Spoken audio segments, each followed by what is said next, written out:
ఇక్కడ నుంచి ఇప్పుడు ఇక్కడ వెళ్ళాలి మనం. ఇక్కడ అయితే ఎటువంటి మొబైల్ నెట్వర్క్ లేదు, ఏం లేదు. యాక్చువల్గా ఇక్కడ చూస్తుంటే వాతావరణం ఎట్లదంటే మొబైల్ లేకుంటే అసలు మనిషికి ఈ రోజులలో 90% టెన్షన్ అనేది లేనట్టే. ఇంకోటి ఏంటంటే ఈ అడవిలో తీసుకొచ్చి మొబైల్ అలవాటు అయిన వాళ్ళని ఒక 4 రోజులు ఉంచాలి. ఇక్కడ ఉంచితే వాళ్ళు పూర్తిగా మొబైల్కి డిటాచ్ అయిపోతారు. ఇక్కడ నుంచి ఎట్టి పరిస్థితులలో ఇంకా సింగిల్ లైన్ ఫార్మేషన్లో వెళ్ళాల్సింది.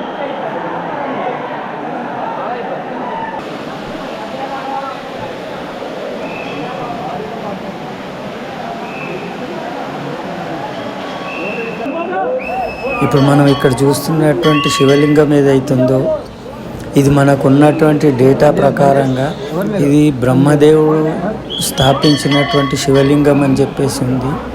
దాంతోపాటు ఏంటంటే ఈ శివలింగం అనేది ప్రకృతి సిద్ధంగా ఏర్పడ్డటువంటిది.